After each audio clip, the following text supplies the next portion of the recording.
having a look, especially up past the cow here, where you've got stalactites, that was inside the cave, and then above those stalactites you can actually see the roof.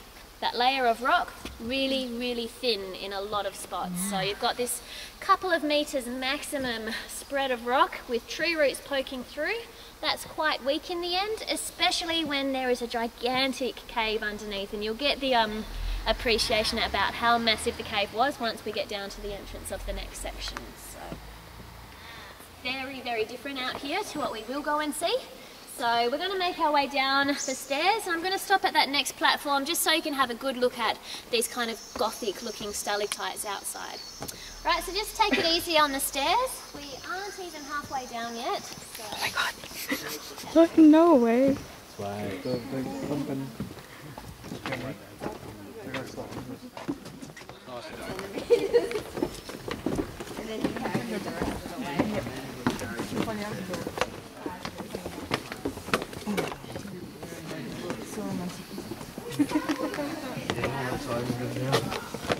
Honey, you okay? Yeah, I'm good.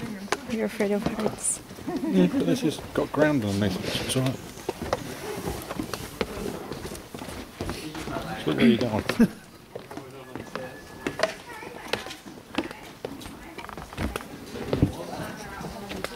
Oh god. Oh god.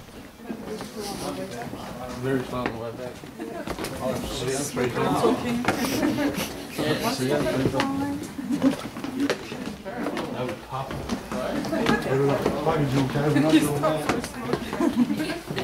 go straight to pen and I'll put you.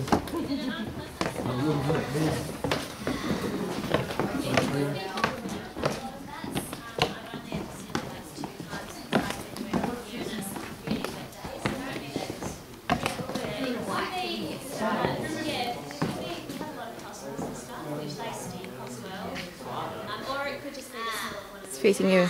Yeah.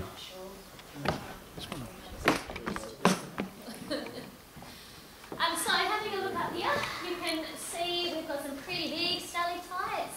This section of the cave is about 700,000 years old, and what we're going to go down and walk inside of is only 500,000 years old. So you will see the difference that that extra 200,000 years makes in terms of size of the formations, and the difference that being exposed to the rain and the wind and the sun has on the formations as well. So really gothic.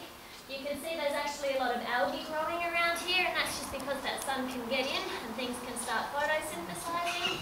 You've got smoke because you've got several years worth of bushfires leaving their marks, so it's quite black out here, whereas inside the cave it's going to be a very protected environment. There's only one tiny entrance to the outside world, which means it's really nice and stable inside, so you will straight away see those differences.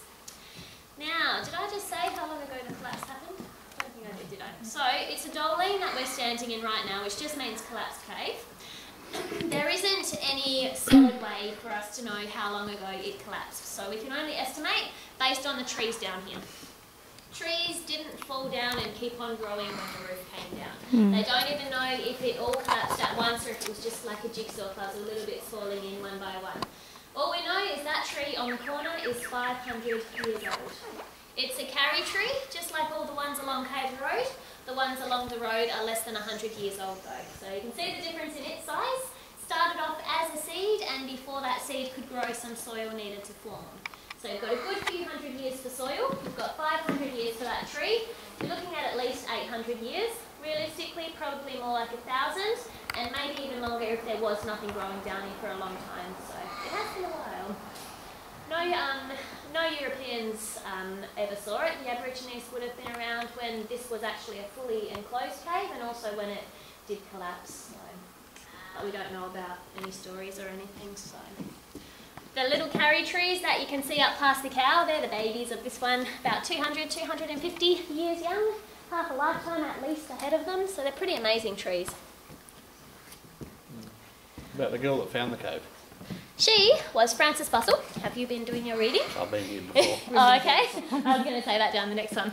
But yeah, Frances Bussell did find the cave in 1867. So she was 16, just riding through the bush on her horse. So as you're coming down the next set of stairs, just have a look up at this edge, because this is where she nearly went over. Her horse saved her life, she would have stopped a little bit further back because she didn't know there was anything in front of her. She just thought there was bush, she could see trees. So she jumped off, she walked a couple of metres, and that is where she had a look over. 30 years later, they found this Doline again. So 1867 she found it, 1897 her brother and his best mate Tim Connolly found it, and Tim was the one brave enough to come down here. So there wasn't a staircase obviously, he had to tie the rope around his waist. Down he came, up there towards the top of the stairs where it is quite shallow, and he just had a look around here and saw everything that we have, and watched it change as he got lower and lower and lower. So we'll make our way down. These stairs are a little bit wet at the moment.